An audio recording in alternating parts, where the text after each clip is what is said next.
L'idéologie coloniale française. En effet, on va se concentrer sur la France, car l'idéologie évolue selon le pays et le contexte. Donc, après avoir été général, je vais me recentrer sur notre pays.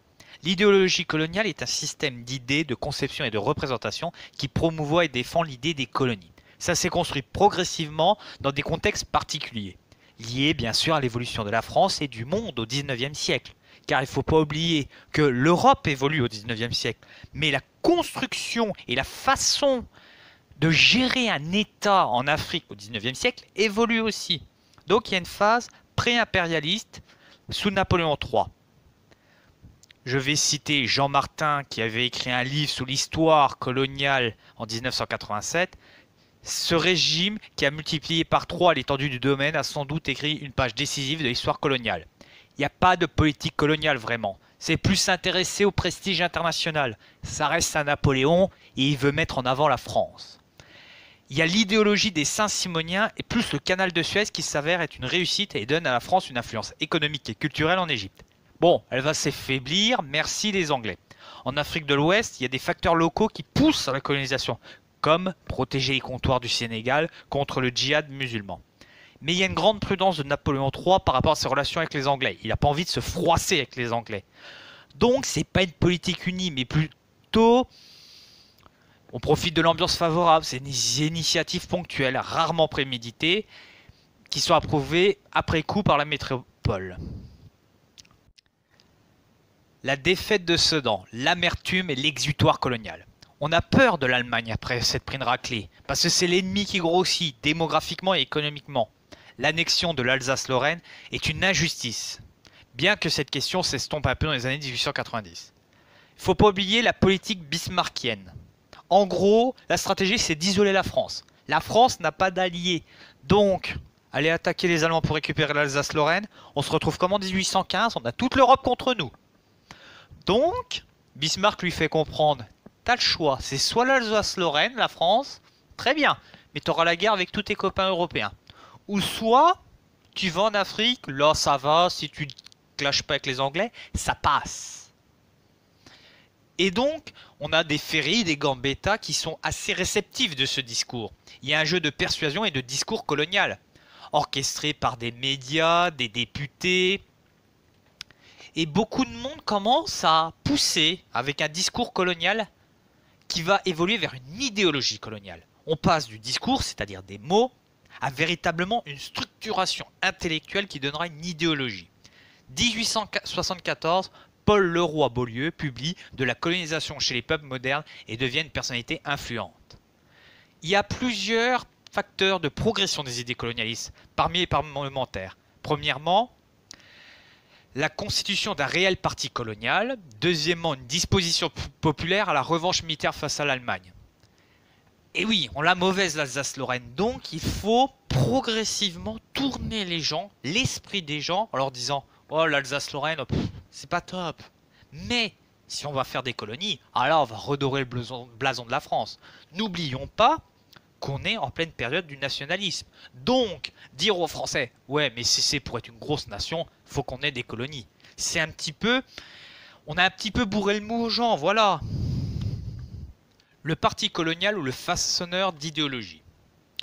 On est un peu aigre par rapport à la supériorité allemande, et le principal moteur intellectuel, c'est les mouvements de géographes. Parce que les géographes, ils ont dit, voilà, on commence à devenir une science, une matière enseignée, donc il faut qu'on trouve des terrains pour mettre en application nos nouvelles idées, et le meilleur endroit, c'est l'Afrique. Parce que là, il n'y a aucune carte, il n'y a rien qui est fait, et on va avoir une possibilité de mettre en avant nos nouvelles capacités. Il y a aussi l'importance de l'économie. Il y aura des lobbies économiques qui vont faire comprendre qu'il y a des ressources et qu'il faut qu'on aille les exploiter. Parce que si on ne les a pas, ce sera les autres qui vont l'avoir. Je tiens à faire un point extrêmement important. Extrêmement important. Beaucoup de monde dit oui, la France, elle a colonisé des pays. Si la France n'avait pas fait les colonies, malheureusement, ou heureusement, hein, je ne juge pas, hein, on reste dans une démarche historique. Si c'était pas les Français, ça aurait été les Anglais. Ça aurait pas été les Anglais, ça aurait été les Allemands, les Hollandais, les Espagnols ou les Portugais. Donc de toute façon, l'Afrique était un petit peu acculée et dans une impasse. Premièrement, les causes du colonialisme. Alors, il y a les causes humanitaires. Les Européens croyaient que les populations des autres continents étaient primitives et pensaient qu'ils avaient le devoir de les civiliser.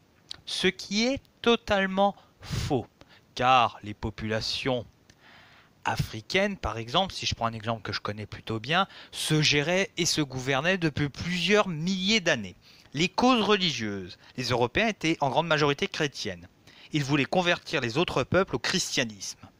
Et il y a eu de nombreuses missions qui ont fait tout pour que cela arrive. Il y a les causes économiques. À cause de la révolution industrielle, l'Europe a besoin de matières premières. Et quel continent où on trouve le plus de coton, caoutchouc, EVA, arachide ou huile de palme pour graisser les machines? Eh bien l'Afrique. Donc il fallait exploiter les ressources. Et enfin les causes politiques. Les puissances européennes installèrent des comptoirs au départ et des bases navales pour contrôler le commerce maritime et éviter la traite négrière entre parenthèses, et surveiller les régions lointaines. Poussés par le nationalisme, ils devaient pousser l'expansion de leur État. Vu que leur État c'est le meilleur du monde, il faut qu'il soit le plus gros du monde aussi. Point extrêmement important, la droite fut d'abord anticolonialisme. Contrairement aux idées reçues, son idée, la droite, c'est la ligne bleue des Vosges, il faut récupérer l'Alsace-Lorraine, il faut aller mettre une fessée aux Allemands, ces histoires de colonies, on n'en a rien à faire, c'est l'Alsace-Lorraine qui compte. Je vais vous citer quelques personnes de droite avec ce qu'ils ont dit par rapport à la colonisation. On a Paul Déroulède qui répond à Jules Ferry « J'ai perdu 2 sœurs et vous m'offrez 20 nègres ». Les 2 sœurs sont l'Alsace-Lorraine. Le duc de Broglie, les colonies affaiblissent la patrie qui les fonde, bien loin que de la fortifier. Elle lui soutire son sang et ses forces. Paul de Cassagne s'adresse en 1883 à Jules Ferry. Au lieu de vous lancer à courir auprès des colonies nouvelles, agrémentées de prétendus gisements d'or que vous ne connaissez pas et de prétendues mines de houille que vous nous indiquez sur vos cartes fantaisistes, pour que l'opinion publique accompagne dans cette aventure lointaine. La France vous dira de ne pas regarder si loin. C'est en France qu'il faut regarder, c'est la misère qui est en France qu'il faut soulager. Dès lors, une large fraction de la droite resta hostile à l'empire colonial tel que le fut le général de Gaulle. Certes, ça va vous choquer, mais la gauche a été longtemps colonialiste. Parce qu'elle avait cette idée que un devoir, celui d'un aîné devant guider son cadet, n'ont pas encore parvenu à l'éclairage et lumière. Victor Hugo a prononcé un discours parce que oui, Victor Hugo était colonialiste. C'est pas le tout d'aller lui jeter des pierres, ça sert à rien. Il faut toujours tout remettre dans un contexte. Faut pas oublier qu'on fait de l'histoire. Il faut remettre un contexte. Les idées d'il y a 70 ans, c'était dans un monde d'il y a 70 ans. La façon de faire il y a 200 ans, c'était dans le monde d'il y a 200 ans. Donc je reprends Victor Hugo et sa citation sur le colonialisme. Cette Afrique farouche n'a que 2 aspects. Peuplée, c'est la barbarie déserte, c'est la sauvagerie. Allez peupler, emparez-vous de cette terre, prenez-la. À qui? À personne. Prenez cette terre à Dieu. Dieu donne l'Afrique à l'Europe. Prenez-la, non pour le canon, mais pour la charrue. Non pour le sabre, mais pour le commerce. Non pour la bataille, mais pour l'industrie. Versez votre trop-plein dans cette Afrique et du même coup résolvez vos questions sociales. Changez vos prolétaires en propriétaires. Faites des routes, faites des ponts, faites des ports, faites des villes. Croisez, cultivez, colonisez, multipliez. Et que sur cette terre de plus en plus dégagée des prêtres et des princes, l'esprit divin s'affirme par la paix et l'esprit humain par la liberté.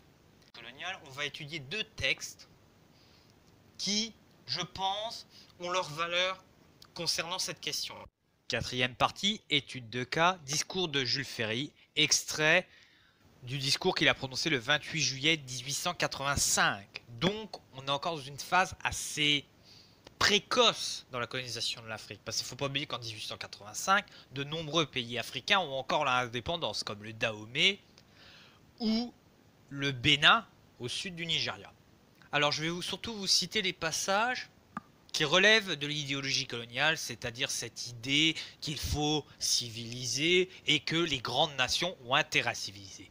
Là, je cite Jules Ferry. Il faut le dire ouvertement qu'en effet, les races supérieures ont un droit vis-à-vis des races inférieures. Je répète qu'il y a pour les races supérieures un droit, parce qu'il y a un devoir pour elles. Elles ont le devoir de civiliser les races inférieures. Plus loin, rayonner sans agir, sans se mêler aux affaires du monde, en se tenant à l'écart de toutes les combinaisons européennes, en regardant comme un piège, comme une aventure, toute l'expansion vers l'Afrique ou l'Orient, vivre de cette sorte pour une grande nation, croyez-le bien, c'est abdiquer, et dans un temps plus court que vous ne voulez le croire. C'est descendre du premier rang au troisième et au quatrième rang. Là, on retrouve tout ce que je vous ai expliqué précédemment. Le discours civilisationnel et surtout cette idée qu'il faut coloniser pour être une grande nation. Et surtout, il y a une vraie inquiétude concernant les combinaisons et les affaires européennes. Parce qu'on sait très bien que la France, l'Allemagne, la Grande-Bretagne, ces pays-là sont dans le top 5 des pays les plus puissants du monde. Et que s'il y a une guerre avec la puissance et les moyens qu'ils ont, ça va être une boucherie. On le sait très bien. Et c'est pour ça qu'on essaye de trouver des exutoires. C'est pour ça qu'il y a la conférence de Berlin, par exemple, pour éviter une guerre totale en Europe. C'est un petit peu comme si on avait les États-Unis, la Chine et la Russie qui décidaient de se mettre sur la tronche. On sait très bien qu'avec la puissance qu'ils ont, ça va faire des dégâts, ça ne va pas être beau à voir. Donc, on doit trouver des exutoires. Et comme l'Afrique est moins civilisée, on se doit de la civiliser à notre façon. Là, on parle bien de race supérieure et de race inférieure. Car on a jugé les civilisations africaines selon nos critères et pas leurs critères, ce qui déforme énormément le discours. Je vais maintenant vous lire le discours de Clémenceau. Je ne comprends pas que nous n'ayons pas été unanimement ici à nous lever d'un seul bond pour protester violemment contre vos paroles. Non, il n'y a pas de droit de nation dite supérieure contre les nations inférieures. Il y a la lutte pour la vie, qui est une nécessité fatale qu'à mesure que nous nous élevons dans la civilisation, nous devons contenir dans les limites de la justice et du droit. Mais n'essayons pas de revêtir la violence du nom hypocrite de civilisation. Ne parlons pas de droit, de devoir. La conquête que vous préconisez, c'est l'abus pur et simple de la force que donne la civilisation scientifique sur les civilisations rudimentaires pour s'approprier l'homme, le torturer, en extraire toute la force qui est en lui, au profit du prétendu civilisateur. Ce n'est pas le droit, c'en est la négation. Parler à ce propos de civilisation, c'est joindre à la violence l'hypocrisie. Il ne faut pas oublier que ce discours a été applaudi par les anticolonialistes et l'extrême gauche. C'est une réponse extrêmement intéressante car là on ne parle pas de ligne de bleu des Vosges, qui devait être la priorité du gouvernement normalement. Mais là, on a vraiment un discours qui parle du fait que mais il y a des êtres humains en jeu. Et c'est un discours très rare parce qu'à l'époque, on ne considérait pas encore les Africains comme des êtres humains. Et là, Clémenceau s'en préoccupe un petit peu, chose extrêmement rare à l'époque. Il reprend très peu des codes de langage de l'anticolonialisme. Donc c'est une réponse très intéressante dans une vision. Et on peut placer cette idée humaniste qu'avec Clémenceau dans cet esprit qu'il aura quelques années plus tard quand il va défendre Dreyfus.